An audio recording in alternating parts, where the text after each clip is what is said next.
Hello again, it is Mason. Today I'm going to be going over all the buttons, switches, and controls, anything you can think of on all the models of whether it be an Outback, an Impreza, a WRX, a Crosstrek, anything like that. These are all going to kind of look the same universally. So, right here, of course, we have child lock for the windows. The back two are not going to roll down, but the front two will. And I can easily press this again, and it'll go ahead and roll down my window back there. Right here, of course, with the mirrors, I can switch it to the left by simply just pushing it whatever way I want it to be. And then I can go up, down, left, right, however I need to adjust. We got the lock and unlock for the doors. And then this one is special on the Outback Touring. You can see that my mirrors will actually fold in. But again, only for Outback Touring. And then on top of that, down here, we have the trunk open. I'll press that. You're gonna see that my trunk will open for me. And then I'll simply press and hold it for a second again, and it'll close it right back up. Now right here, you can adjust the brightness on your dash. So I can go ahead, I can lower that and raise it up. As you can see, it is getting dimmer and brighter. And then next up right here, this off right here. So what that one does for us is that's going to turn on or off the hand motion right here on the trunk where you see the logo. You'd be able to hold your hand right here. It'd open the trunk up for you. So maybe you're like washing your car hand wash style and you don't want to accidentally have your hand there and open the trunk while you're washing it. That's maybe why you'd want to turn it off. Now, lastly, on the door area, we have these set buttons. So set 1 and 2 for your seat position. Now, a lot of people might be like, well, why would I want to do that if I have the driver monitoring system? Which is a good question, right? Well, the driver monitoring system is going to get you exactly where you want to be sit perfectly with your mirrors and everything. But sometimes you're not going to have the driver monitoring system in your car, or maybe it won't recline for you or go all the way back when you want to get out or in. So what I do is I'll go ahead, I'll put my seat all the way back just so I can comfortably get out. I will hold the set button and the 1. And there you hear those 2 beeps and we're all good. So behind there, we also have our trip reset right here. So as you can see on there, it says A right there. It's kind of hard to read. I'll go ahead and zoom in. Okay. Now if I press this one time really quick, it'll go to B. I can press it again, it'll go right back to A. And then if I press and hold, it'll actually reset my tripometer. So as you can tell, right there, we had 27 miles total in the car, but 26.5 on the tripometer. So I'm going to go to trip B. Actually, I'll go to trip A and I'll hold to reset. And there we are. It's back to 0. So besides that, I'm going to start going over some of the stuff on the steering wheel for you, get you more comfortable with that. Right here, this is cruise control. I already covered cruise control in the Forester, but I'll go over it briefly again. Top right to activate it. These buttons right here are your following distance. Each bar represents about 1 car length. So I'll go up to 4 max. And then I can go down to 1 minimum. Okay. Also, the steering wheel icon, that is for lane centering. It's going to keep you lanes centered in your lane. Now, I know in the Forester with eyesight, it will go ahead and do a feature where if you're outside of cruise control, you can still have the steering wheel on. But there's a setting that I went over previously in the car tab video of the Outbacks. And again, it applies to Crosstrek, WRX, Impreza, all that. It'll all apply to that. So basically, if I ever have my steering wheel icon on, it's only for cruise control on every other car but the Forester. As you can see, I'm going to zoom in and it'll show that. Okay, perfect. I had that little ready icon. So maybe you don't like the lane centering where it like kind of is hard to steer and everything. You could simply just turn that off in cruise control. And then maybe you don't like the following distance at all. You can also press and hold on this or this, the up or down following distance. So I'll do it on the down. And now you're going to see the emblem change. It's going to change to this. So in the previous mode, we were in adaptive cruise control, and now we're in the new conventional cruise control. So conventional cruise control is something you'd think of like maybe if you're driving a 90s car. It has cruise control, but it just doesn't have that following distance, and it doesn't have that lane centering. But basically, besides that, you can also set your speed by down. You can increase by up. If you press and hold up, it'll go up by 5. And if you press and hold down, it'll go down by 5. And to simply get out of cruise control, you can just hit this top right. Now, right here, if I click source, you're going to see this screen change. So I'm going to go ahead and click source a few times, and you're going to just pay attention right up there.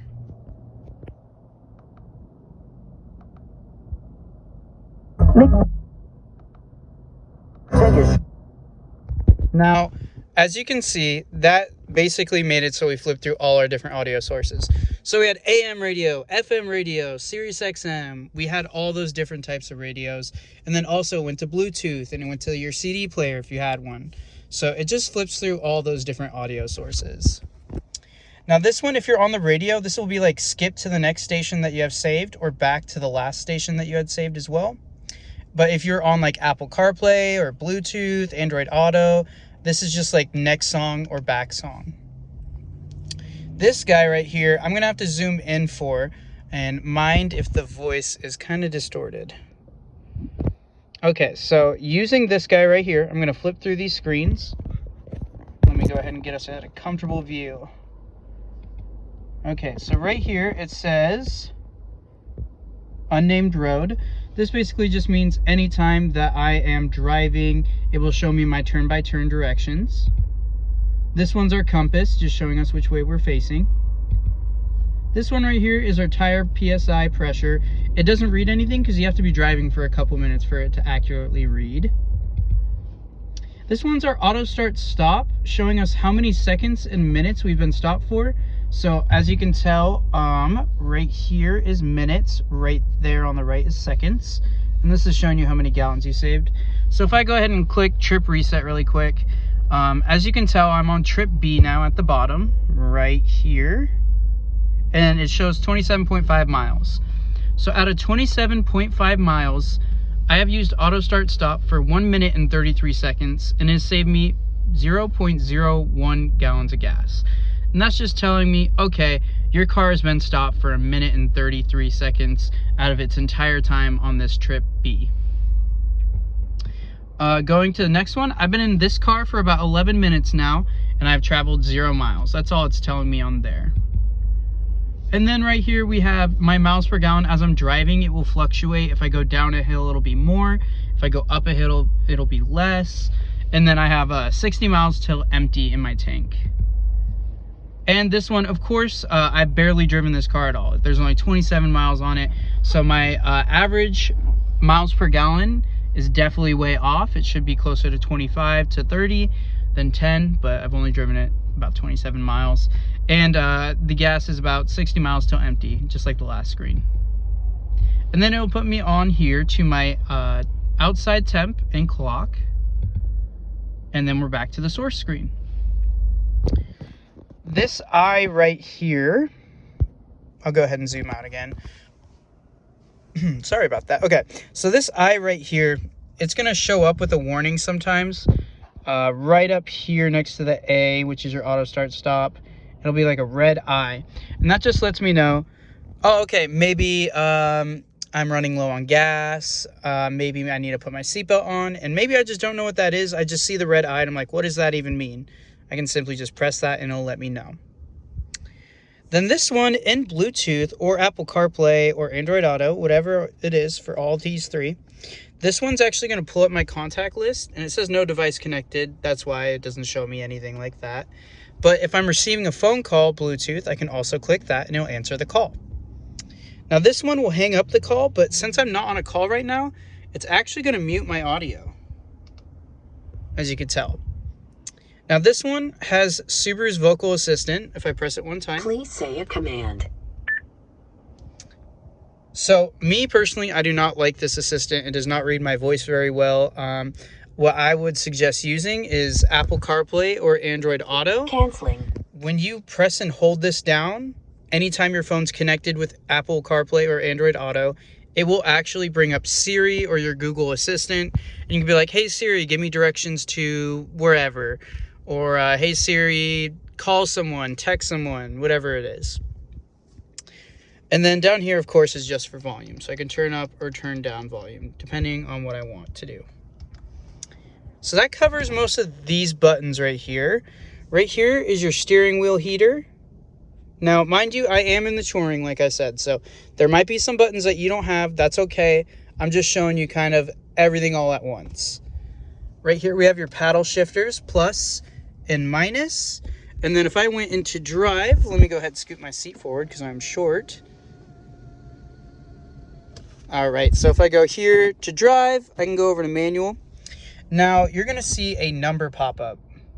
Right there, it says 1. So if I'm in drive, it's just gonna say D for drive. But now I can manually adjust what gear I'm in simply by pressing that. Now I can't go past 2 right now, and that's mainly because I'm at a complete stop. But you can go up to 8 different gears with our continuously variable transmission, our CVT. So I'm gonna go ahead and put it back in park. Going past that, we have our headlights here. So down here is completely off. This is our fog lights, and that's all we can do. We can't go further. This guy's just letting me know, oh, my turn signals. And then you can see this one up here. That means push the stick forward for brights. So right here in auto, I'll actually have my high beam assist on if I'm in auto with my high beams pushed forward. What that means is every time at nighttime, my headlights are going to turn on automatically, of course, but my high beams will as well.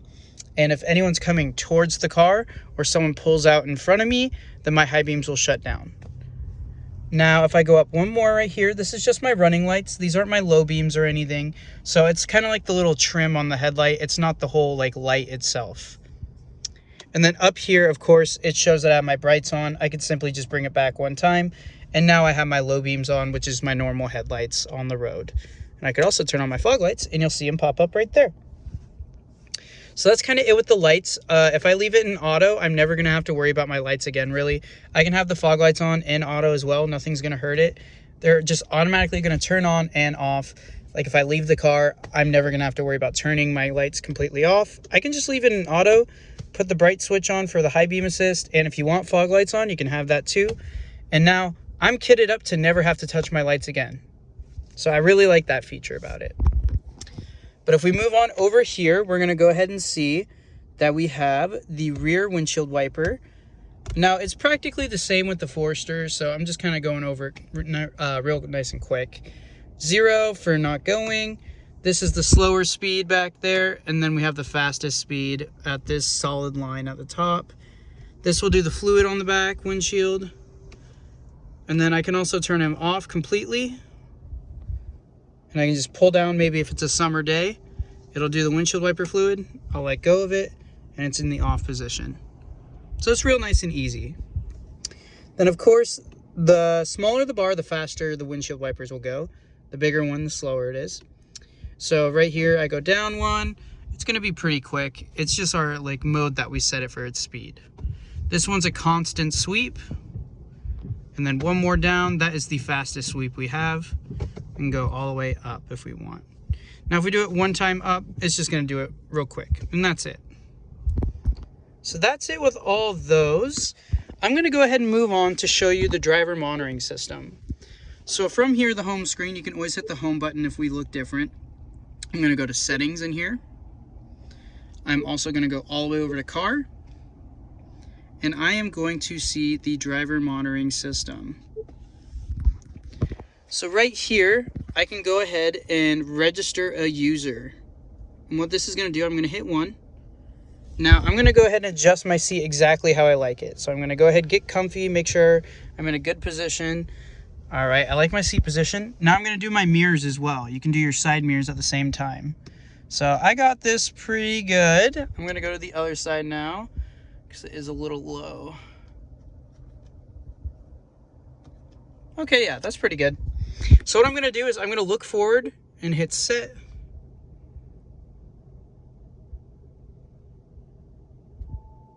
Perfect. So it says I'm all registered in.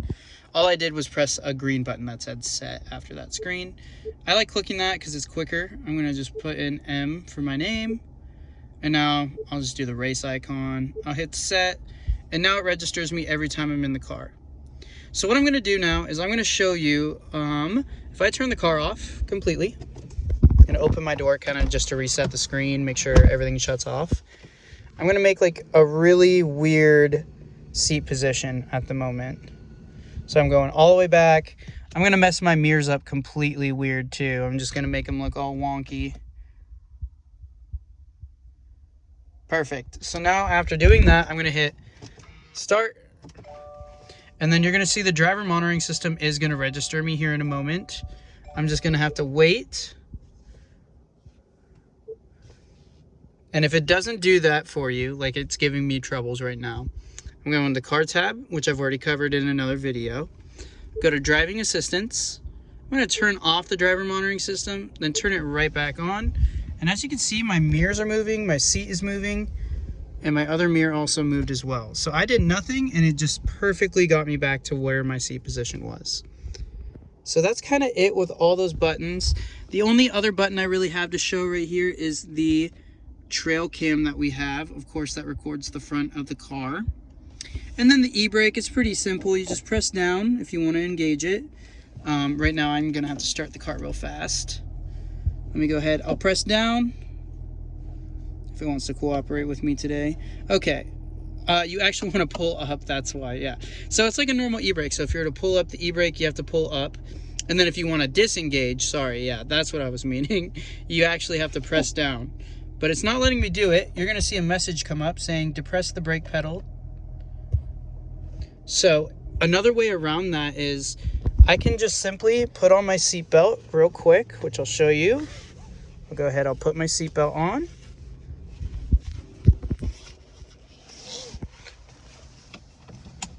So now I have a couple of options. I can just simply put my car into reverse, and I don't have to push down on this e-brake. The minute that I let go of the brake down there, you're gonna see it'll actually let me reverse. Now the reason it lets me do that is because it knows that I'm having my seatbelt on, so it knows I'll be safe. So the other simple way of doing it, again, I'll just pull up to engage it. I'll just have to put my foot on the brake and press down, and now it's disengaged. But that's it for all the buttons in here. If you have any other questions, feel free to just give me a call, shoot me a text. Anything that you need to know, I'll be here. Thank you. Bye-bye.